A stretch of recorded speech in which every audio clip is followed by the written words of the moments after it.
Nathan Helming, welcome to Second Nature. Thank you, Aaron. I am excited to be here, not only as a listener, but also a participant in your very awesome community on Second Nature. And community is near and dear to my heart. And I really love what you guys have built.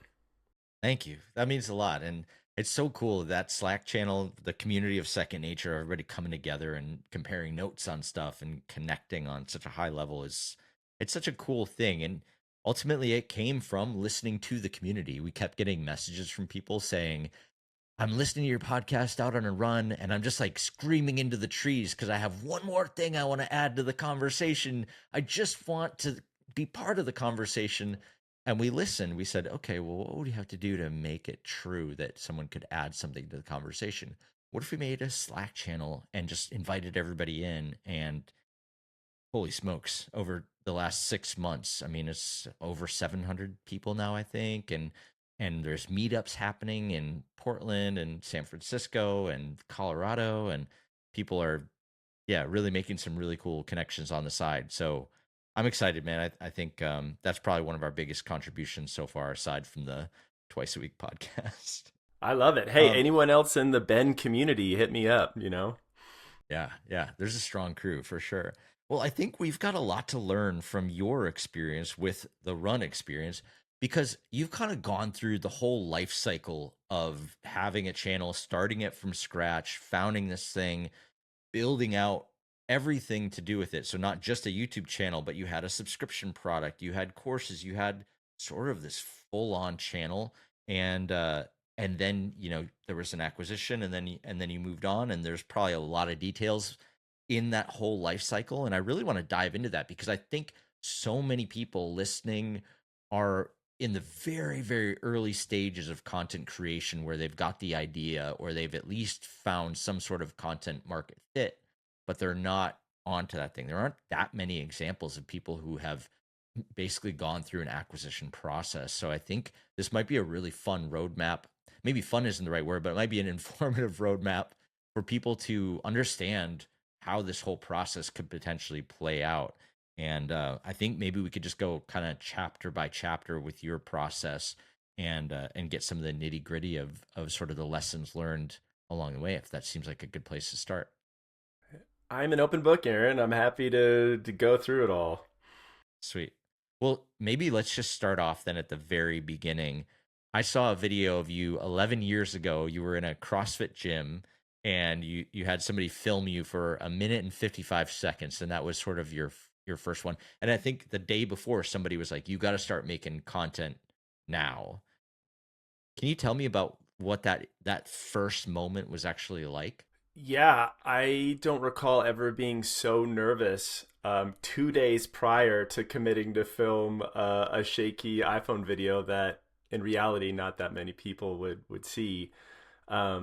I'd been coaching for a while in the Bay Area, and I had a decently established practice there, working with endurance athletes in the strength community. I was at a CrossFit gym. It was San Francisco CrossFit. It was run by a physical therapist, a guy named Kelly Starrett, who was really making waves just in the space.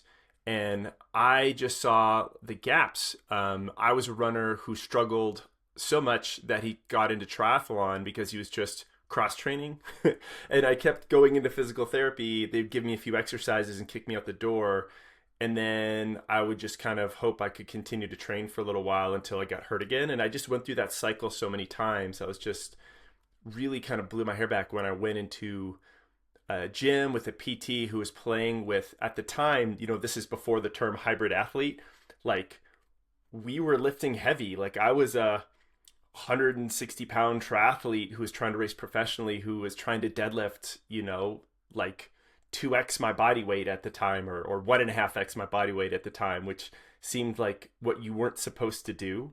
Um, but all that is to say, I was in this like really interesting space, um, bringing a lot of athletes locally in, and I was starting to write about it a little bit. And actually, I know sometimes Mario Frioli's name comes up every once in a while. He was actually my editor at a competitor magazine when it was print, and I'd done a few articles. And a friend of mine who's a coach was like, "Yo, dude, you got to start doing some video."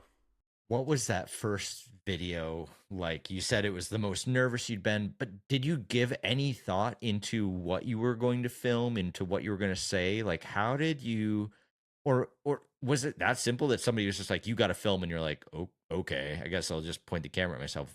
How did you? Because I think a lot of people hear that and then they're like, I don't know where to start, and then they never start. So was there something in the back of your mind that was sort of confirmed in that moment of having somebody else recommend it? Or how did you kind of get off the bench?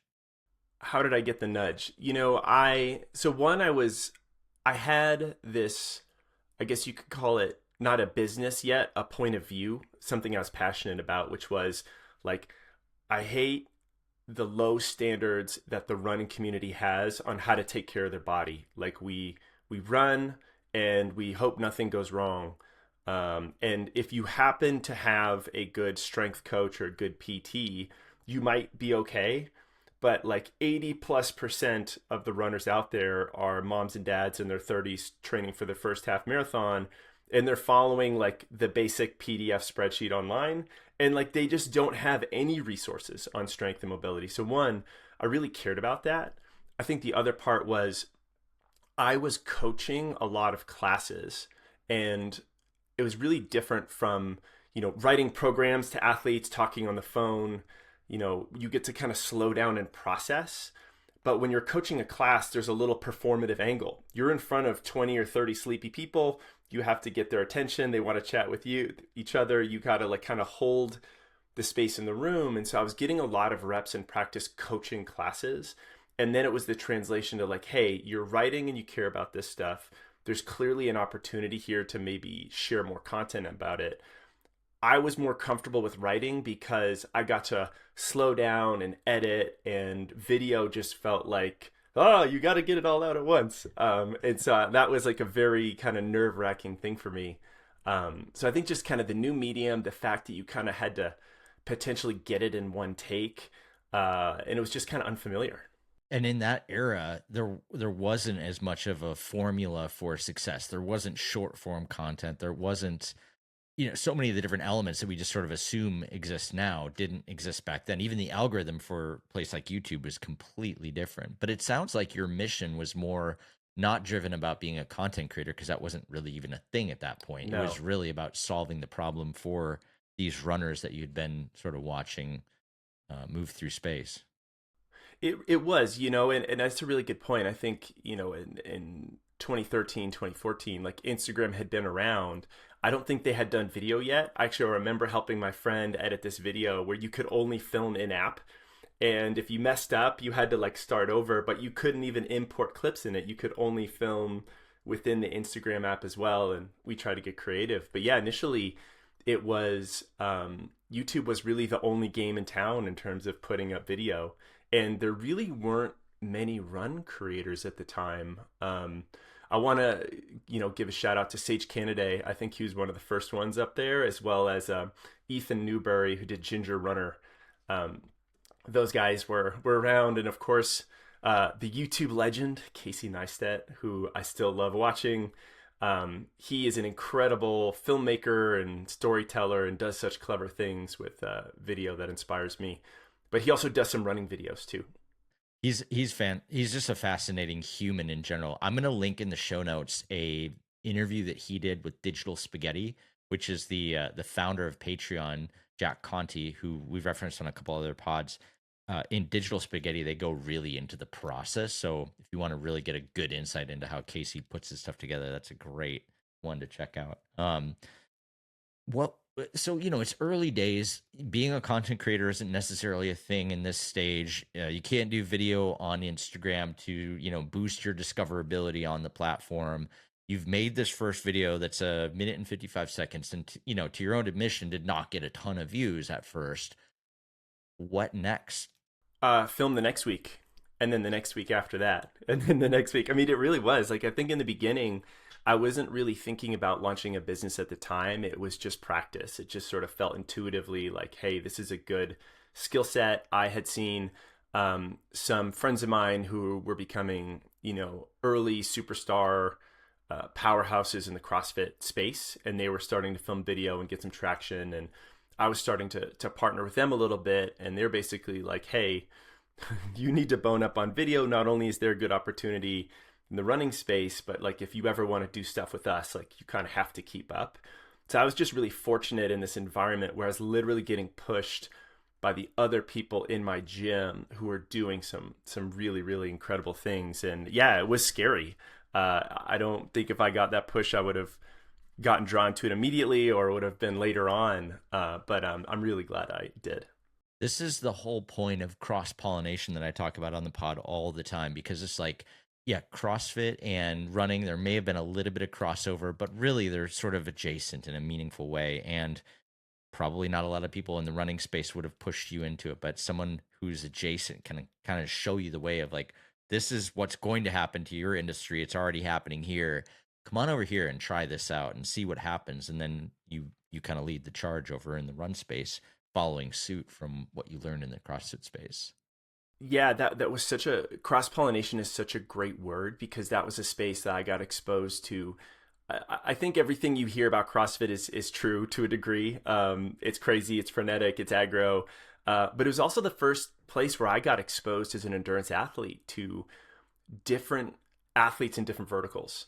I got to work with people who were really obsessed on Olympic lifting and powerlifting and gymnastics, and I got to learn all these different skills and to challenge myself in different ways. And I got to really see strength training from other people's points of view, and then I got to compare that with how runners looked at it. And I really saw like, oh, that was affirming to me to see like, oh, there's actually opportunity here to dive into this a little bit more specifically for runners. But one of the more interesting projects that really inspired me, the owner of San Francisco CrossFit, he started this YouTube channel called Mobility WOD. And WOD is workout of the day in CrossFit geek parlance. And so he literally he filmed a video a day for over a year, like Wow. every single day. And like he would be tired and traveling. There were days he forgot, and he'd be up in like the middle of the night getting it out. Like you look at him back, like they're not high quality videos. He just shot them and just uploaded them. But at the time, it was kind of this groundbreaking thing, and he just really built this groundswell of support. So we kind of saw that humming in the background, and that was just a big driver and motivator to be like, I don't know what the business is here, but something about video and sharing these ideas just like felt really powerful. I love to say that long-term consistency beats out short-term intensity, and it sounds like that's exactly it. If you can post a video every single day, the long term, and do that, consistently, that's better than if you, I don't know, posted 300 videos in a day. I can't even imagine what the algorithm would do with that, actually. I know, and I think at the time too, like video titles, I don't think he cared about that, or thumbnails, or anything. I think he was just posting and sharing, and granted, YouTube's got a little more sophisticated, and I don't know if I'd recommend or I'd want to sign up for something like that right now, especially in these days. But at the time, it was big. There's a lot more competition, and there's a lot more stuff to worry about. And in those days, although it probably didn't feel like it at the time, that was easy mode for YouTube, and in a certain set of ways. Obviously, there are different things. Like now, it's way easier to make that content on your phone or with a GoPro or with a, some of this equipment didn't even exist back then for wireless lavs or whatever else. Now it's so much easier on the production side, but the It's incredible. I remember filming with the early iPhones, and just even how good the iPhones are now with blocking wind, with a degree of Steadicam. Like it is insane. Like it used to be like you'd have to shoot an iPhone on a tripod, or it would just be visibly shaky. Like you just you couldn't do anything. And now like you kind of take for granted. Like I can be skiing with a buddy of mine with my iPhone and my hands freezing and I'm shaking and shivering, but like you look at the footage and it looks like what GoPros used to look like at one point. So it's the technology has gotten so good and made it so easy for all of us to film, which I think is really cool. yeah, the barrier to entry now is so incredibly low for anybody that wants to do it. And just like anything, you started out making these videos where you were super nervous and just getting the reps in, and then you get better and better over time, and you get more, competitive. You get some momentum, and you're off to the races. So what was that like for you? When did that moment happen? You said, okay, I'm just going to make one video a week. I'm going to focus on getting these reps in. But when did you start to get a signal that, oh, wait, this is actually like taking on sort of a life of its own? This could be something. Yeah, it's funny to reflect on that. I was reflecting on different parts of this, but not so much on this yet, Aaron. So this is kind of interesting to think through. Like, I guess in the early stage before thinking business, like I wasn't thinking myself as a creator, but I was thinking myself as like a writer and author. Like that was like the grand thing. I was like, oh my God, if I could write for Runner's World or Triathlete Magazine, that seemed like you know, the high, you know, thing to shoot for. And then video started to come out and I started to put that out there. And for me, it was just like, hey, I'm getting these questions all the time from my athletes. Could I start to make a few things for this? I started to get just more traction, probably just within my own local community. I'd start to see a few more comments bubble up there. And then, you know, really one of the big signal points was I think my like co-founder, who was a member of the gym, you know, approached me about starting something. I think that was like the earliest, strongest signal to be like, hey, maybe there is something here. And I don't know, that's such a compliment when someone comes to you and wants to start a business. Like you know what I mean? Yeah. It's like the business equivalent of, hey, let's go on a date, or like let's not get engaged. I don't know I'm mixing my metaphors, but like just it's like it's a powerful signal, you know, like someone wants to like, hey, like what you're doing is cool versus like, oh my God, what you're doing is cool, and how can I be part of it, and how can we build something together? Yeah. How can we partner up? I think you're right. There's a bigger meaning behind that when somebody comes in and wants to build something with you, and they see the potential, and likely you could see the potential during, or if not, that discussion helped you see the potential. So that's sort of the founding story of the run experience. Of you were making videos just to get the ball rolling, get the reps up. Somebody saw what you were doing and saw a bigger vision for it. Or can you talk a little bit about how you guys officially co-founded the run experience? Yeah, you know, we really started it in a side project mode. I think our initial investment was we bought a camera. You know, we paid someone a very little amount of money to make a bad logo, which we then, you know, swapped out and improved like a year or two later. And our first goal was not, we weren't even really thinking about YouTube yet. We wanted to like create some like kind of online video coaching and training. Like what we thought was sort of missing was you would have these marathon programs that were really just text based at the end of the day. And they might say cross train or do this drill. But a lot of times the coaches who would reference those things were just referencing random things on the internet that was of various degrees of, you could say, you know, good. And we were like, hey, could we make this really comprehensive running program that has all the things you need incorporated in one place? So you have resources on how to warm up, on how to cool down, on how to use a foam roller on different parts of your body, on how to, uh, you know, work and on improve your running form. And our first program that we made was this thing called the 30-day challenge. And I think for both of us, the idea was like, hey, let's make this thing because we think this would be useful and helpful. And also, like, we both want to explore what the next thing is in our career. And we don't know how to do this. Like, we've never built an online product before. Like, I was a coach in the gym. Like, I didn't know anything about marketing or strategy in that respect other than what I just saw at the gym and in person. And so we're like, hey, could we put something together, put out this 30-day program, and just learn how to sell it? And after we made the program, we put it on a WordPress website that had like a little password to get into. We actually started selling the program using Facebook ads to a live webinar. So we would we had a pitch deck and we were like 3 keys to healthy running, and we would advertise this and people would sign up. And in the beginning, we definitely had our lumps with it, but once we were a couple months in, we kind of knew that if we could get about 100 people to sign up per week, about 40 to 50 would actually show up in person. And then if we could get like 20 to 25 to stay at the end, we could close, 10 to 15 of them, all depending. And we were trying to sell like a $200 product. And that was like the initial portion of how we started. Wow. And to put this into context, I don't think YouTube was actually monetizing the content at that point. I don't think you could get paid back in 2014. I'd have to check the math on that one. But I think this is like how you would have a business. Whereas nowadays you'd be like, I'll start a YouTube channel, we'll build it up, we'll get ad revenue, and then we'll worry about monetizing and extracting value from this content. You really had to start with like, well, if we're gonna have a business, it needs to actually have a business function. How do we make money doing this? Let's have a product that we can sell digitally. How do we do that?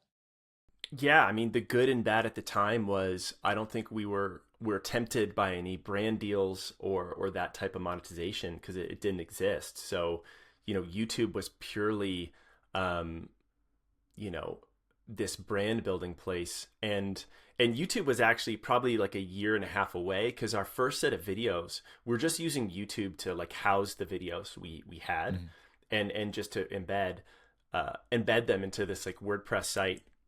And so after about 6 or 7 months of doing, a live webinar every single week for the whole time and live selling people in, we were pretty exhausted by that and we're like, okay, there's got to be a better way. So I think we started reading some articles about email marketing and customer segmentation and drip campaigns and like lead pages and landing pages. So we started to explore that, and we started to create some lead magnets that we ran ads to, get them onto our email list, and then we try to sell them into the program that way. And slowly we were able to push back the live webinar thing. We did that for a little while, and then I think it was talking to someone who was selling similar courses in basketball, of all things. They were like, yo, you guys got to focus on your YouTube channel. So our real like inspiration in YouTube probably came about 2 years later in 2016 when we started talking to these guys who ran this channel called I Love Basketball. Um, I think that's I Love Basketball or Basketball TV, one of those. But a really cool site that was basically something similar to what we thought we could offer. Um, I was like, I feel like there's different types of YouTube channels out there, Aaron, right? And I feel like your channel, like looking at yours, like you have this like really deep experience and skill set, and you're able to like really teach people on mountain biking, and Mhm. that style of YouTube really resonates with me. I like when people are searching for a problem and how to fix it. Like I felt like with coaching, like that was where I always wanted to be helpful. Like I wanted to be like the most helpful coach I could. I wanted my videos to like out help other videos that I saw out there.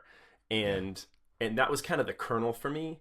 And so when I saw like, hey, we could actually start to, rather than just kind of post randomly on YouTube, like could we commit to a strategy where we're posting 3 videos a week?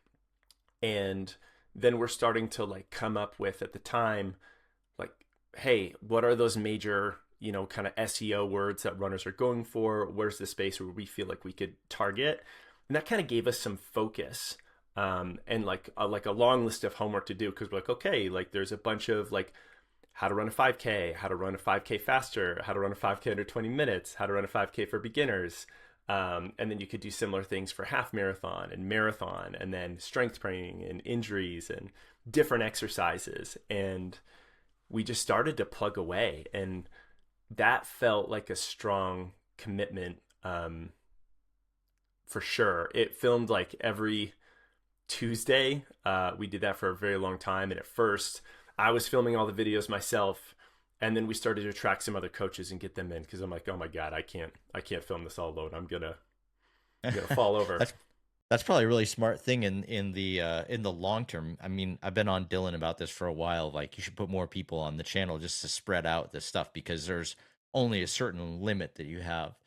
I want to go back to actually the idea of making content that's outperforming other people's help content because I that resonates with me, but also the question that I have with that, what impact does making a really great tutorial video have when your whole business is basically at that time set up by making people pay for that sort of same information. Oh, like if we share it publicly, why would they pay for it behind a paywall kind of thing? Yeah. Yeah. Yeah, it's a good call. I think we were thinking about it in the respect of like we just need brand awareness and engagement. All of that's better than not. I think that the videos that were winning were the videos that people were really engaging with. So if we could add as much value as possible into this, you know, by all means. And I think it was, what we were selling really is sort of packaging and convenience and a degree of exclusivity and access to us. So Mhm. there's enough content on our channel. I think I did the math later. We had over 1,000+ videos uploaded to our YouTube channel over like a 7-year period. Like there's probably enough training there that if you wanted to piece all these things together and put together your own training program, you could. But you could probably say that of the entire internet for almost anything, Yeah, you could I learn think anything we on YouTube now. hmm I think what people were attracted to with our product was, hey, here's like a streamlined, curated program that they could follow with different content that's a little bit more focused, and then they have access to us for direct coaching and a community of other runners that are involved. So I think those were like the other big pieces that eventually drove people in. And I don't know, I feel like I like to give this example. Like, Aaron, it's like Saturday night. You're gonna settle down and watch a movie.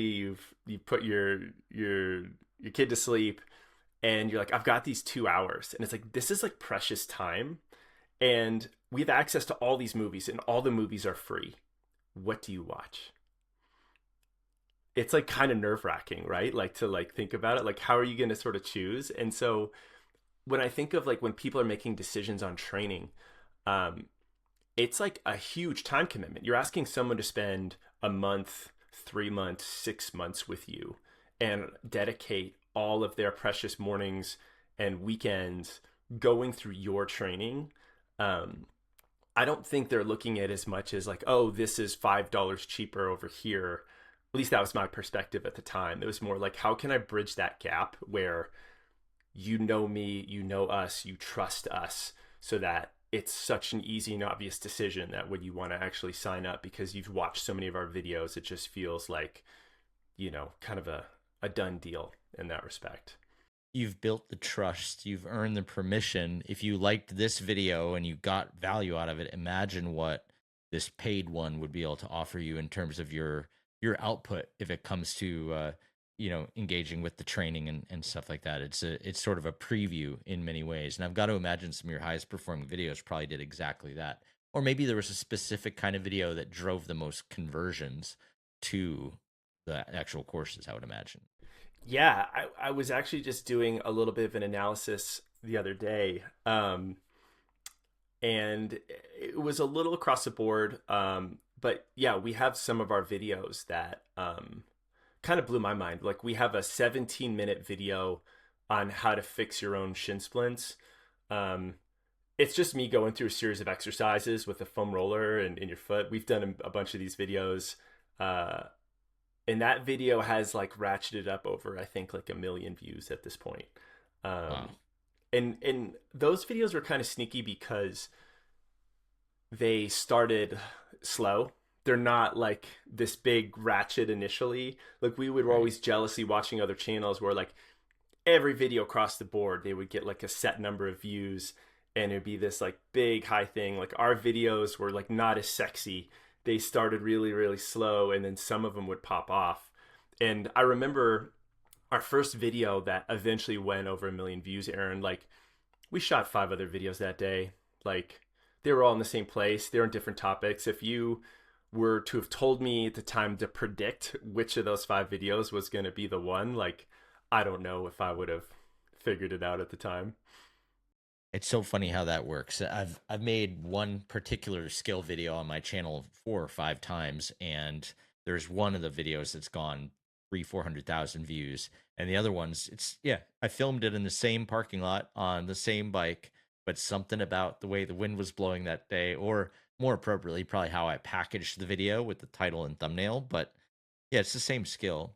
I guess like one of the things that, and it's weird, right? Because it's the same skill, but just like a newer version of the video. But that was always sort of one of my things that I worry about as someone who runs more of a coaching channel is if I teach my audience well enough, then why would they ever come back to my channel? Did you ever worry about churn when it comes to your viewership? You know, that's a good question. I think that at the end of the day, if you're able to serve someone in that respect where they're really satisfied and happy, like they can't not but have a good impression of you, and you know they're going to have other problems. So I think that if we were a one trick pony and all we had was those one or two videos, then sure, maybe they'd be a little bit more nervous, but we were always launching new programs and new training, and it was a creative outlet for me to explore into new topics. I think early on was talking about running form and running faster, and then I think some of the videos that started to take off for me later on was on breathing. And it was really fun for me, Aaron, because I got to like read some books, talk to some folks, and be like, hey guys, I'm actually not the expert. Like, I'm not pretending to have a physical therapy background or degree. I don't play a doctor on the internet or anything, but it's like I'm just like the messenger. I'm like you guys. I'm curious. I'm fascinated. Here's what I learned. Here's what I've tried. This is what I know to be true with athletes I've worked on. Like, what do you think? And those type of videos seem to really resonate with people. Do you like pay attention? Like, I think one of the things that was helpful for us was always like looking at the comments and sort of using that as like sort of key signals for feedback in terms of like what topics people are resonating with. Sometimes people would share what they want to hear next. Is that something that like you look at all, Aaron, for your channel? Absolutely, I read the comments, but what I use now more than anything is short form content. That's sort of my laboratory where I'm testing stuff out because I can fire out a trick tip of, hey, here's a skill that will replace bunny hopping forever if you do this. No one ever practices this trick. You should try this, and it's a standing wheelie, for example. And that video on my Instagram will do, 750,000 views and be like, I should probably make a longer form of this video. And so I sort of use my Instagram as a way to test and see what is resonating with that community because ultimately, yeah, that's another sample size of the mountain bike community. And I could cross reference that with my YouTube shorts that are the same content. Like, did this blow up in both places? Then probably this is a good signal that I should make that. Or conversely, maybe I made a short form piece of content that didn't do that well and I was going to make a long form video. I know maybe that's not going to perform the way I thought it was going to perform. And that's definitely helped me redirect in a lot of cases. I think that's one of the benefits of short form. A, it aids in discovery no matter what, but B, you can also use that as a way to test and learn before you commit to making a 10-minute video. You can make a 30-second video of the same thing. I know people do the same thing on Twitter where maybe before they write a LinkedIn article or something, they'll tweet something and then see how much traction it gets, and if it doesn't, then they won't write it, and if it gets really good traction, they might build on that topic even more. So I've seen that play out in various ways where they take a short version and then they make a long version of it. Yeah, that's really clever. It seems like a really targeted way because I think there is a degree of like once you start committing to making that longer form video, like there's a process to it. Like you have to commit to the time to plan, to film it, to edit it, and upload it, and to be more strategic with how that goes. Yeah, we weren't. I guess a lot of those shorter term video strategies weren't there at the time. I've often thought about, Aaron, if I were to restart a YouTube channel now, what would I do? And I'm writing that down because I feel like that's a really good tip and way to do it. What would you do if you launched a channel today, knowing what you now know? Yeah. Oh man. Or maybe more appropriately, how would you approach launch? It doesn't have to be the topic of the channel, but how would you approach it maybe differently? Or maybe you do the same. I mean, I think it's really interesting in that you launched a channel, but you had the business side worked out kind of first, where I think a lot of people do the ready, fire, aim, myself included, where it's like, I'm just gonna start making content and I'm gonna figure it out as I go along. I'm still kind of evolving and figuring out the best way to make this whole thing happen. And of course, I have the benefit of some, brand partners and from the YouTube AdSense program and stuff to sort of get the boat to float. But also, I'm missing out on all of that course stuff right now too. How would you Oh yeah, think about I have a lot structuring? I have a lot of opinions on the YouTube AdSense too, which we could talk about. But I would say like I think like from when we started, you know, when we were trying to get people into a webinar, we were trying to get 20 people to stick around at the end. That was it. And if we know we could get 20 people, they would be customers because they clicked on an ad, they got on our email list, they actually showed up at a day and a time that we asked them to. They sat through this whole spiel of us and they're still there leaning in. We knew that that was like such a powerful filter to not necessarily get a lot of people, but get to the right people that were actually customers.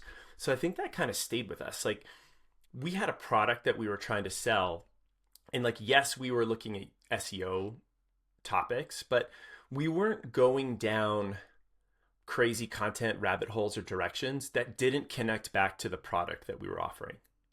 Like there were certain things that we kind of could have done that maybe would have just grown our YouTube channel for the sake of it. But in the early days, we're like, no, like our call to action has to be something about our community and the training we're offering. And so that kind of kept us focused. And we kind of knew that it didn't necessarily need to be a ton of people. It just needed to filter and find the right people who were interested in what we had to offer. And in that respect, the early stages of YouTube is powerful. I think if I were to do that again, and I would look at a business now, I think there's some element of that that's still probably true. Using really the product you have to inform what you're trying to do. Um, I absolutely love when you're getting brand off the ground in a more crowded space. Like, hey, how do you leverage those opportunities to go bigger? Because there is that importance to just get your brand out there in a bigger way and have it discovered in ways that you didn't think or realize, and to be able to kind of strategically test, like as you were talking about with short form before going back to long form. Like I think that would be interesting. I don't know. I still like some of the unsexy keywords, especially if you're able to go, deeper or more helpful um, than other videos are out there. And I was actually in a debate back and forth in the Second Nature community. Who was I talking to? He does. I think Thomas Watson. I think he does the My Marathon Handbook, and we Mhm. were kind of talking about like what's better content. And because I think at this point with SEO, it's like maybe SEO was a competitive differentiator at one point. If you did it and no one else did it, like your stuff would surface. But it now Right. feels just like table stakes to me, right? Like everyone has it. Like that just gets your foot in the door. So we're back to like what's the content that people are staying on longer? What's the video that they're trying to stay longer without jumping off early? What keeps them on the channel longer? Like all those things. I've heard you talk about that before, I think on the Jeff Pelletier episode. How do you do things like that? And those for me are just like kind of the North Stars. I do think that YouTube sort of prioritizes people sticking around on the channel and having the longest session time. It's not about the clicks, which is where SEO obviously comes in. Now, SEO is a giant lever. Having good packaging for YouTube is still crazy important. And there's a podcast that's coming live with Jake Thomas, who's the wizard of all this stuff very soon. I think it's like necessary, but you could have the best title and thumbnail in the world. And if people dip out after the first 30 seconds because you can't deliver on what you said you were going to deliver, or if the quality is bad, then what was the use of having good packaging and good SEO? So I think you have to have both. But I do think, and that's the frustrating part right now in this era of YouTube, is that you can have a really great produced video with all the right stuff, but if it's not packaged correctly, it's not going to get seen. And so much lives and dies by that title and thumbnail these days. What I think is really interesting about your approach to everything is that the constraint that you had when you were building this thing, there wasn't a YouTube ad program where you'd get paid for making content. So you weren't actually incentivized by more content or growing the subscriber base specifically, like maybe we are now. But your your North Star was getting people to this sign up page. And I think there's a lot of power there. I think actually having intention of why you're making these videos, why you're putting stuff out was not to grow the channel to get the fancy silver play button or the gold play button. It was more about, hey, I want more people to end up at the bottom of the funnel, and we're helping everybody no matter what, but also like there's a business here that directly is impacted by the views from a good and helpful video. Yeah, and I was able to like focus maybe a day and a half on YouTube content creation, and then the rest of the week is I'm responding to customers and emails. I'm trying to build and improve our product. I'm in our community a lot and on the back channel, like working with our team, hiring people, and all the other business stuff. So I really had to time block it in that respect. And that allowed us just to get to a place where we're like, okay, we're kind of able to feed ourselves because, and I know you could probably relate to this, but it's not like you're getting a paycheck on day one when you decide to start your own business, right? It's a little delayed. Yeah. Yeah. That's equity over cash. That's for sure. At least in the content creation side, definitely a big part of it, and trying to solve for that. And especially in your era when you were getting started, there weren't any examples hardly at all of anybody being successful, anybody building a business, anybody building a following or anything. You were kind of flying blind on so much of this, and the fact that, again, going back to the constraints, you built an actual business and content was a part of it instead of building a content platform and then building a business on top of it. I think that's a really important distinction because where I am right now, I'm the opposite. I built the content. Now I got to figure out how does this actually work as a business, so that I'm not just like going around in circles trying to just execute video after video. Yeah, I think that is interesting because once you get on the stage, and especially you're the person who's kind of dancing on stage, then you're just like, man, is the whole business just me continuing to dance on stage, the rest of my life? Like, is there an exit there? Is there a way that keeps the content going? Does it support something else? Yeah, I am so interested in seeing how businesses are shaping now and how they're creatively using content to drive in real life events, create new brands, partnerships, and collabs in the retail space. Like it's just an exciting time. Yeah. Well, let's talk about the Slow Ventures fund that just rolled out. It's a VC firm that basically rolled out this, I think it's like a $60 million fund where they were going to approach creators and give them $1 million to build out their business and to grow it. And then in exchange, Slow gets a chunk of basically everything they do from that point on. That definitely didn't exist during your era, and it's brand new for me. I'd love to hear what would you have done in the early days of the run experience if they would have knocked on your door. Yeah, it was always a question for us whether we wanted to raise money or not. Early in the days, we were just kind of bootstrapping and just building off of existing web tools. Um, I think for us, if we had that money, it would have just gone towards you know st- expediting our ability to make a better training program product. We eventually partnered with some mobile app developers. Uh, they were launching their business. They were like using our community and a lot of our pre-existing programs as sort of scaffolding to build around, and so we kind of helped each other. Um, but I think we could have used that to, go after, say, like Nike Run Club in the early days and really build our own version of that. And now you're seeing like Rana out now, who's doing such a fantastic job with that type of growth, and that type of building. I think directionally, that's probably a place we would have gone, where we would have just gone mobile subscription app, better, faster, and earlier. Mhm. Interesting. What Yeah, about I you? think. What are you thinking? Well, I think what's most interesting, and I had a really interesting conversation with Patrick Crawford for his Zero Draft article that he wrote. One of the things that I'm most excited about this Slow Ventures deal is what I think will happen is more examples of what this should look like will develop, because honestly there's not a lot of great examples out there of creators who took VC money most of the time I feel like it kind of ends in tears.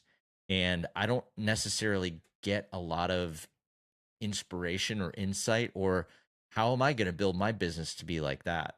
And I think that with, $60 million, that if they're giving $1 million maximum to 60 different creators, surely not every outcome is going to be great, but there will be more than a few good outcomes from it. And those will serve as examples for this next phase of creators to kind of aspire to, of like, oh, I see how they took that $1 million and ran with it in this direction. I saw how they took it and ran in this direction.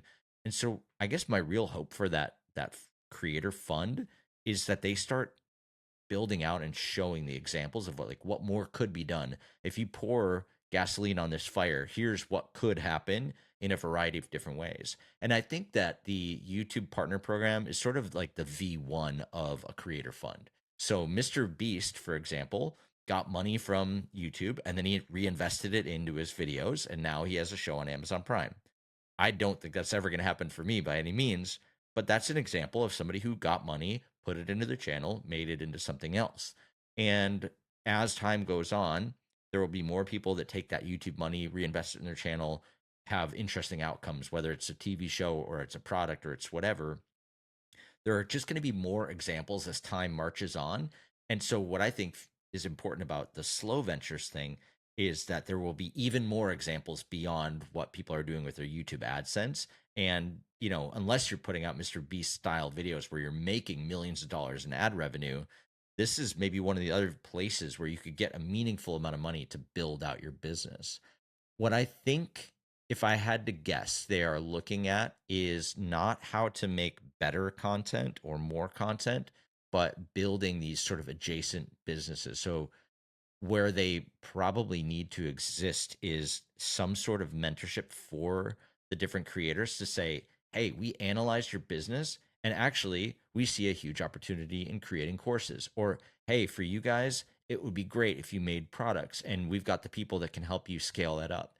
I think that they have to come in and bolt on a business entity to a lot of these creators to help them scale up. What entrepreneurs are, or what content creators are good at, are A, being entrepreneurial, B, finding repeatable formats. And I think that if you can help them understand, like, hey, this course structure that we're going to help you create is repeatable and will help you grow the actual business. And obviously, we get a kickback from that too. That's interesting. And there's another example of how it's done. And it's, I just think like so much of what we do as creators, the reward for good work is more work. And I don't think any creator that would be a recipient of that $1 million is necessarily looking for more work. They want to be more effective, but they also need to sort of spread out a little bit. And I think that Slow has to take those creators and help them see a bigger strategic picture of what they're doing. And they have to consult with them to help them see a bigger vision. Because I think, if you were a creator with this big vision, I don't know if it would be, I mean, of course, it's hard to get $1 million, but if you had the vision of how to build your business, you could go and pitch it to a VC yourself. So I think that the role that Slow will have is actually helping sort of mature creators into that next phase. Yeah, I those are some really good points. I do think it's a it is starting to think about like, hey, I'm just intuitively good at creating content and this is kind of fun and I've sort of fallen myself into it, and brand deals have been sort of like the lowest hanging apples on the tree to monetize a little bit there. But I struggle with that being just the business as an end of itself. It's like, Mhm. hey, if you're able to get a couple grand for a few reels, like all the power to you. But you know, I worked at Fleet Feet for the last couple of years and partnered a lot with Reebok and Asics and Nike and all the big brands. Like, like the trends are going to shift at some point or another. Like money is going to be dedicated elsewhere. Like maybe the influencer thing will continue for a while and maybe not. If I was an influencer and I wanted to be here from 5 years from now, I wouldn't be 100% betting that those same dollars for reels are gonna be there. Yeah. So yeah, I would be thinking about what the next thing is. Um, yeah, I mean, I guess when you are talking to VC, because I did spend some time fundraising, like you have to spend time talking about that rocket ship growth. Like that's what they want to see. And I've talked to a lot of other people in other companies where, like you kind of mentioned, it ends in tears. Like they did partner with the VC, it didn't go well, and they kind of feel like they lost their business and they were working for the VC instead of the VC supporting them in their venture. Do you have any worries there yourself? Honestly, no, I don't. I don't think Slow Ventures is going to knock on my door anytime soon. But I can see it. I can see. I could see how a lot of people see that as sort of a way out of like, oh, I could take money off the table. I could, get rewarded for all of my hard work. But I guess for me, ultimately, I'm making content because I love to create, and that sort of scratches the itch more than a couple extra dollars in the bank account. Sure, it's nice, it's pretty great, but I can see myself making YouTube videos about mountain biking until the end of time if I'm honest. I just like riding bikes and I like filming it and I like talking about it. And then same thing with this podcast. I just like talking about it. I like nerding out about this stuff. So, yeah, cool. But also, I'm not doing it for any other reason than I like doing it. And whether it's financially viable or not, I mean, sure, it's important, but also that's not the reason why. And I think there was something in the Slack channel. There was a cooking creator who was spending $14,000 a month on her YouTube channel production, and she was griping about how bad YouTube is and everything. And I just thought, well, you're not here for the right reasons. You're not a real content creator. You're not making videos because you love to make it. And maybe that's judgmental of me, but I also think that yeah, if I came to YouTube only to make money, that's already a problem. Yeah, it's tough. I did read that article as well, and I know she was like trying to launch her book on the New York Times and like was putting out videos that way. And again, she had this other business aim in mind, and then kind of stuck around and kept doing it.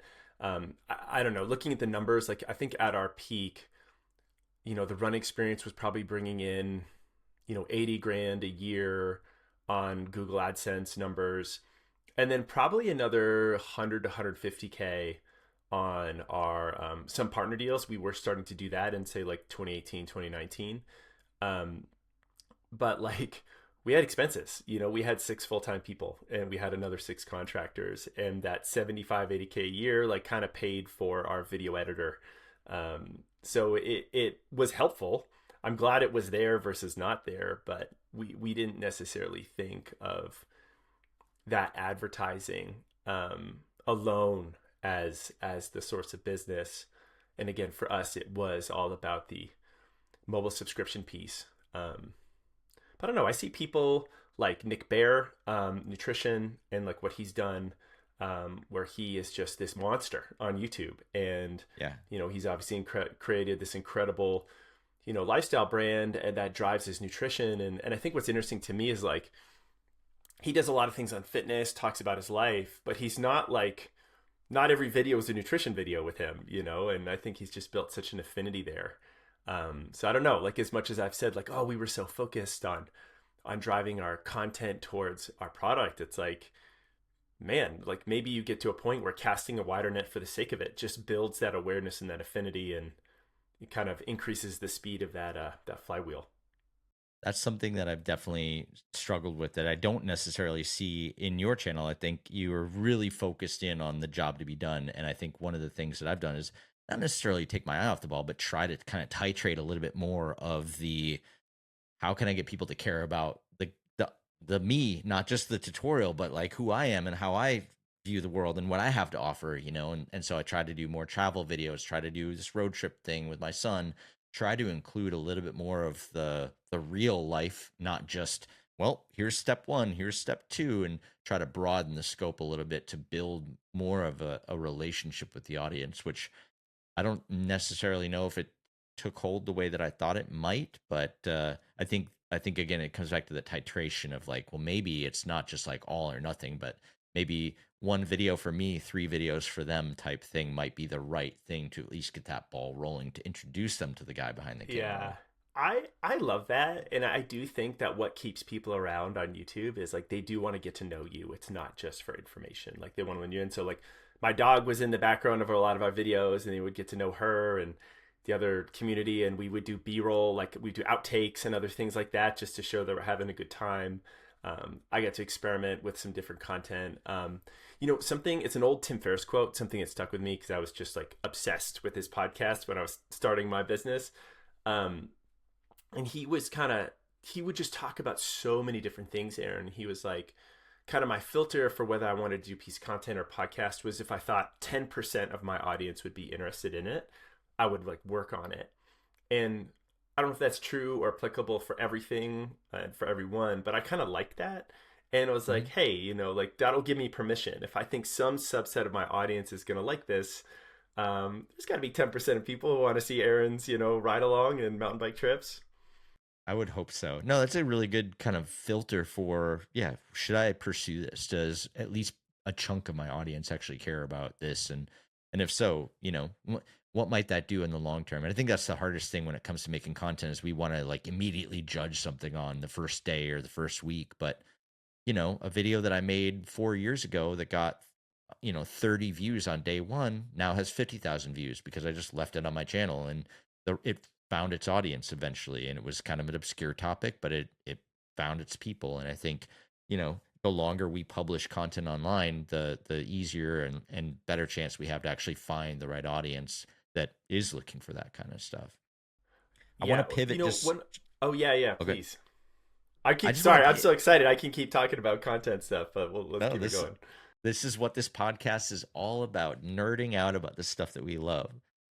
I kind of want to pivot and talk about the sort of next phase because this is the area where I'm the most interested. Not that I'm, aiming towards acquisition by any means, but this is something that not a lot of people have experienced. And I'd love to hear a little bit from you because, the run experience kind of like you had done your thing, you had established the business, you had, a run rate with, employees, you had the coaching, you had the YouTube channel, you had partnerships, you had the mobile app subscription, and then there was an acquisition. Can you tell me a little bit about how that came to be? Sure. Yeah. So I will say, like on the grand scheme of things, the acquisition was very much of a, a solution to solve kind of a co-founder breakup as much as really anything else. And we were, towards the end of 2020, I had moved up from the Bay Area to Bend, Oregon, at the end of that year. And I think, my co-founder and I had a really strong relationship for the first 5 or 6 years. And then I think we were just sort of ready to go a little bit in different directions. He really helped found it. I don't think I would have built what we built without him. I was the day-to-day operator, and then he was just, as the business evolved, just sort of less involved on that day-to-day component. We had partnerships with some developers that really got us going, and we're all of a sudden we're able to launch an app and put that out there. But we were also kind of subject to their timeline and their product. So there's no such thing as free or you get what you pay for, right? Like we definitely got a good product, but it wasn't always at the sort of the speed that we wanted. And what actually sort of broke was kind of sort of the final thing that kind of drove us in different directions was I kind of took over our fundraising efforts at the time, entered a venture conference up here in Oregon, and actually was like one of the winners. But I had to get over this like just really kind of challenging, difficult thing, because we started as a um, because we started this as a side project. Um, we basically got married without a prenup. Like we're both 50-50 LLC, owners.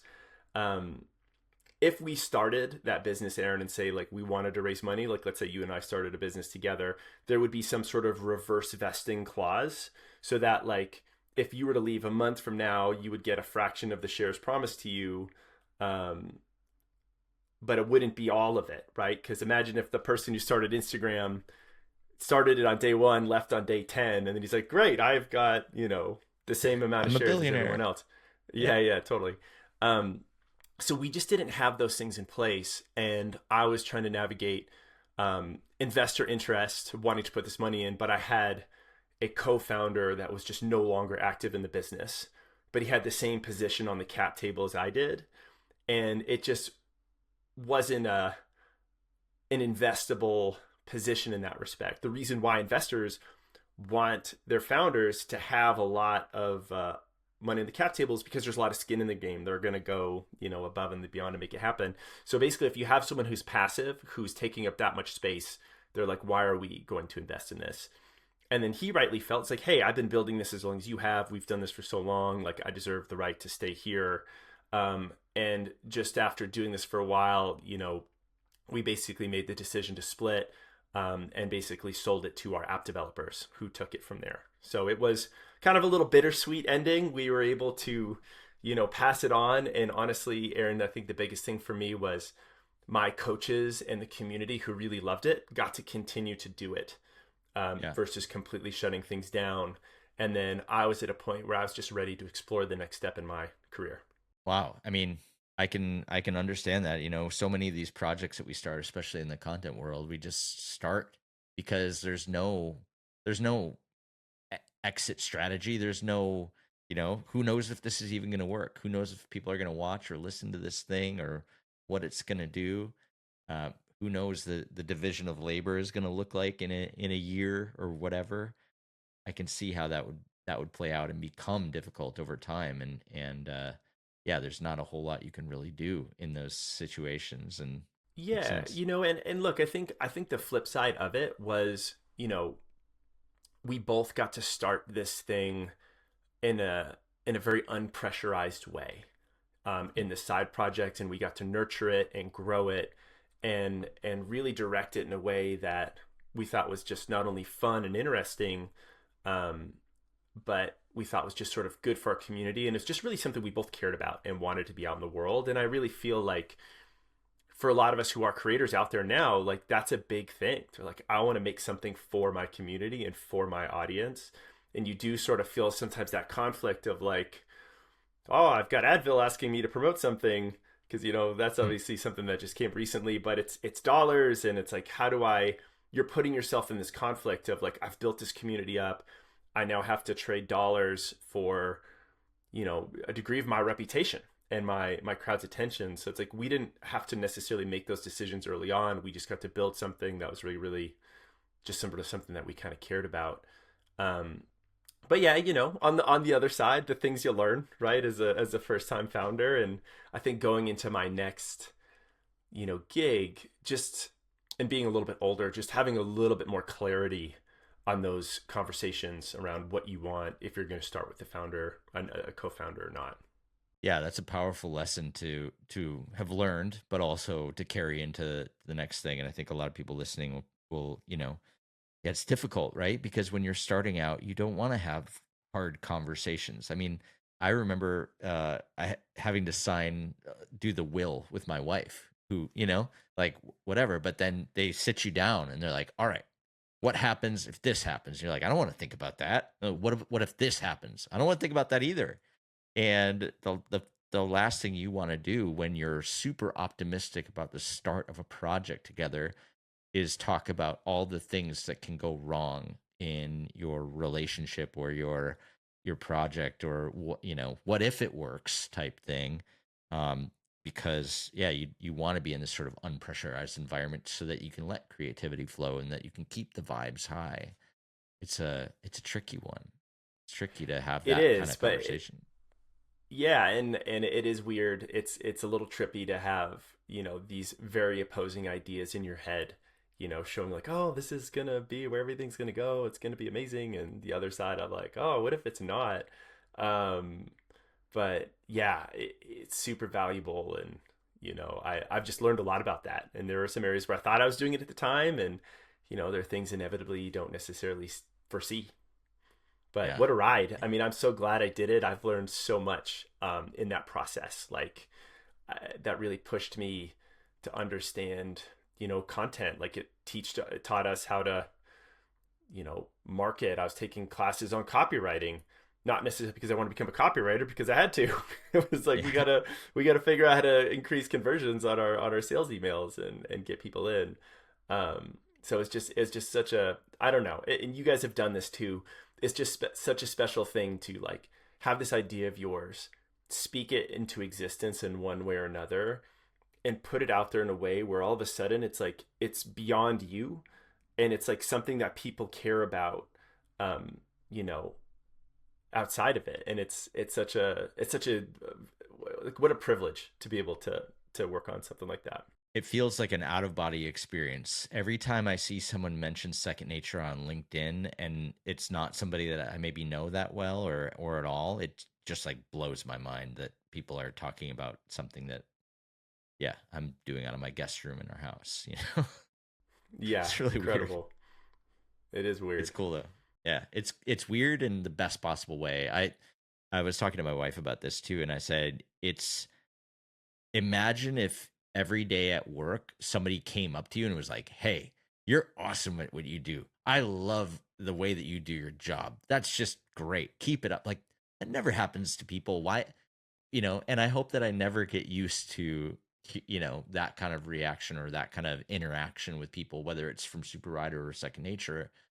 It is a really special thing and it's a rare thing. And I think as humans who've worked in, corporate environments and stuff, it's a very uncommon experience to have someone come up and tell you that you did great or that they appreciate what you're doing. I mean, that would solve almost every problem, I think, if more people told each other how much they appreciated them.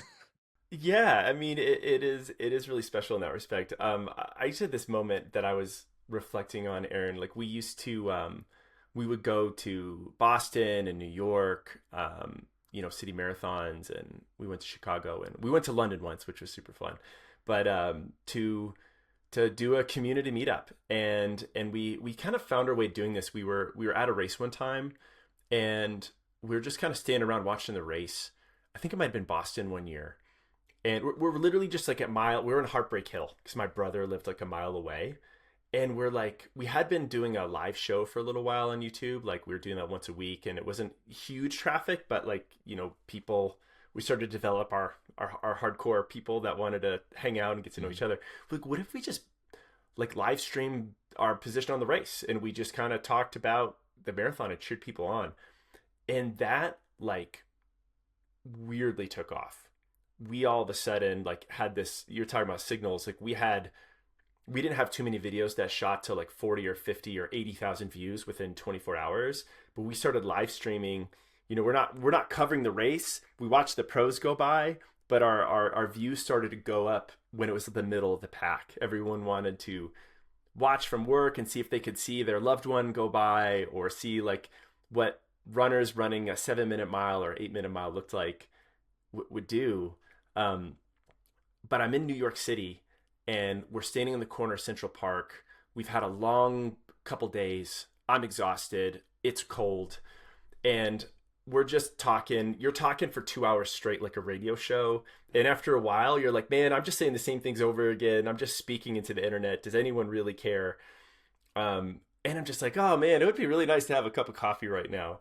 And like literally 45 minutes later, I get a tap on my shoulder from a stranger. I turn around and I have a cup of coffee being handed to me by this guy named Dimitri who was watching on our live stream. He happened to live a few blocks away, listened to us, That's and amazing. decided to walk out in his pajamas, grab us a cup of coffee, and come over and say thanks. And that just something that just really stuck with me. I was like, wow. That is so cool. That's amazing. Yeah, the power of all this stuff is just incredible and the relationships that you build with the community. I mean, yeah, second to none. It's incredible. Yeah, Well, what a that trip, right? was yeah, what a journey it's been and I'm really excited to see kind of what's next on your plate and kind of where you're going because you've learned so much and I think you've kind of like speed run the gauntlet of, learning copywriting, learning content strategy, executing, building courses, doing this stuff.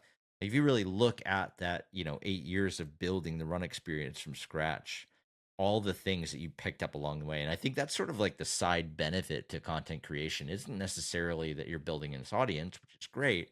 It's that you're learning all of these ancillary skills that come with it, and you're pretty much unstoppable after that. Yeah, you really learn a lot. I think there's the visible aspect that everyone sees, and then there's all the whole iceberg below, right? That you're working on and doing in different aspects of the business that supports it.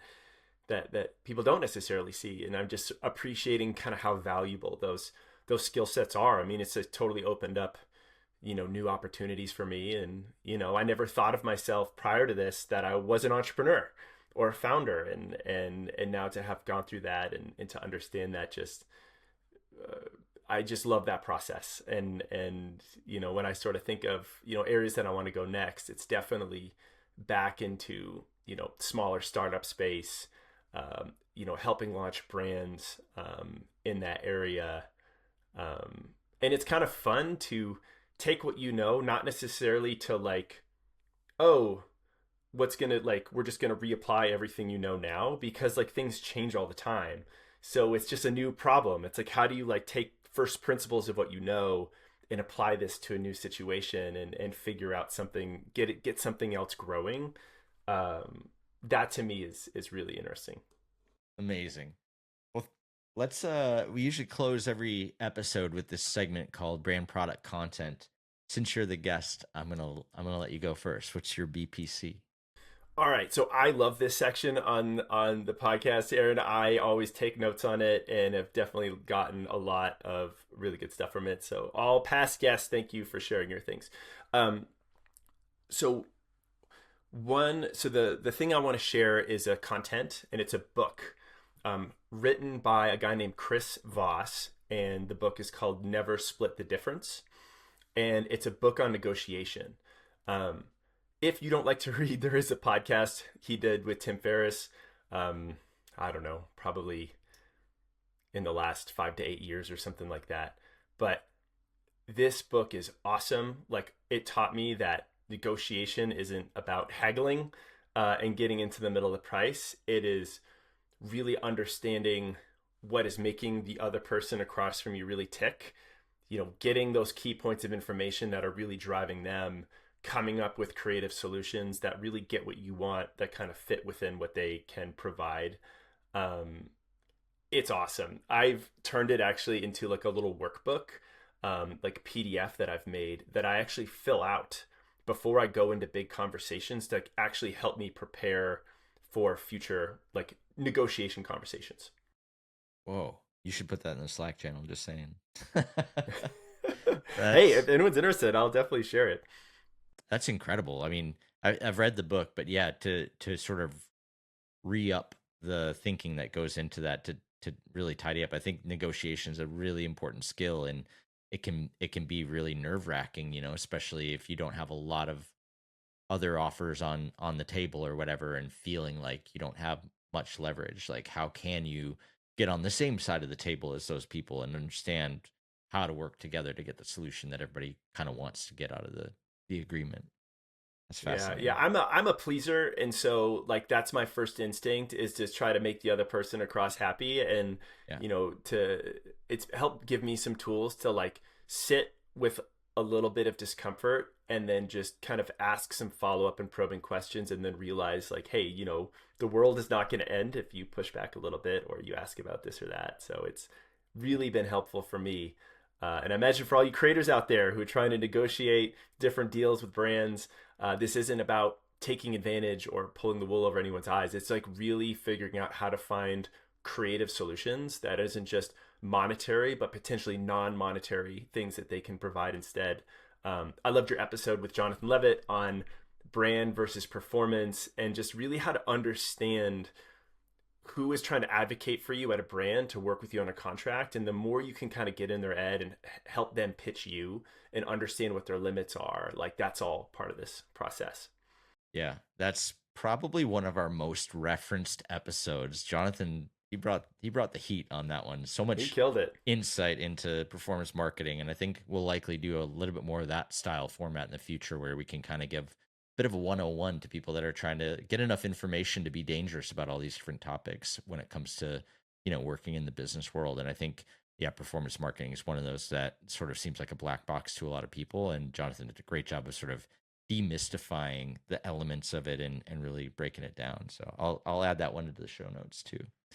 Okay, so my BPC this week is actually, it may be out into the world by the time this podcast goes live, but right now you can't get it yet. So I'm minor flex here. I've got my hands on the new flavor of Scratch chews, and they just came out with grape grape chews, and these might actually be on the top of the podium for me right now. I thought that I could have lived off the lemon green tea scratch ones indefinitely. I might be rotating grape in now. It's pretty good. So Oh, that is grape choice. scratch. I'm obsessed. Actually, this is relevant to our conversation. My YouTube channel, Super Rider, originally started as it was not a mountain bike channel. I was running because Dylan got me into ultra running. I was running and taste testing different gels and gummies. In fact, Dylan did one where we ran the Lewitt Trail around Mount St. Helens and we tested out all these green colored gummies. So we had the Scratch green tea, we had uh like a goo and cliff, like we had all the green gummies and we just like ate them as we ran around the Lewitt Trail. So um that's actually how I started. I had this idea of like the supplement sommelier. How fun would it be to like test out all this different stuff and talk about it? Because I think one of the things when it comes to sports nutrition, they all have really cool packaging, and of course you see on the Scratch one that it's grape. Like that seems pretty obvious, but so much of it, Morton gels are black and white. Like, what does that taste like? And the packaging looks cool, but you don't know what it tastes like. And so I want to be the guy that opens it up and tastes it and tells you, like, hey, this is good, or "Yeah, maybe skip this one, or whoa, this one, that was where my YouTube journey actually started. That was the original dream. And I've had a chance to do a few clips like that over time, but yeah, that's how I got off the couch. So I love it. yeah. So if we go to Super Rider and we filter on your video page to oldest, we'll be able to see some No, early no, no, no, no, no. nutrition videos. Those are all privated off the All hidden. channel. Okay. Yeah, yeah. I'll send you a link if you really want to see it. It's pretty terrible, but everybody starts somewhere, and everything's about testing and learning. And if you just get 1% better video after video, fast forward 4 or 5 years, who knows? People overestimate what they can do in a year and underestimate what they can do in 5. Yeah. I really see how exciting people are with Substack. And it feels like that's an area that people are really pushing in because, video does have that high barrier to get into. But at least it's just professionally just sort of seeing people write and explore. And I just love that as a creative outlet. It helps me organize my thoughts. I'm kind of fascinated with Substack. And I know you've been on one for a little while. Yeah, I've been on Substack for maybe a year and a half or so. You know what I think also related to both podcasts and Substack specifically is that people that sign up to receive the content actually get the content. There was a great podcast from Jack Conti, the founder of Patreon, on Colin and Samir, and he was talking about like what other business functions that struggles to find their consumers. Like, how weird is it that the algorithm gets in the way? Sure, there's discoverability, but like these people signed up to get your stuff and they can't get it. Like, what other business functions in that way? And so I think that the people who are on Substack and listen to podcasts specifically are kind of bucking the algorithm and saying, like, hey, I signed up for this. I want to get every single one. Like, how much of a bummer would it be if you didn't get to see every single episode of Second Nature come through your podcast feed? Like, wait, what? They did one with Jonathan Levitt? Like, I wanted to see that. Where is it? Imagine like if the algorithm got in the way of so much of this stuff. And so I think from both the creator side, but also from the audience side, the people that are in those places are the people that are really intentional about getting the content delivered to them. That's my Yeah, my I love soapbox. that. And I feel like there's a little bit more ownership and control there. Because to your point, like we can build these big assets on YouTube, but in a way we're kind of working for YouTube here. Like they're Mhm. making way more money off of us than we are off of them.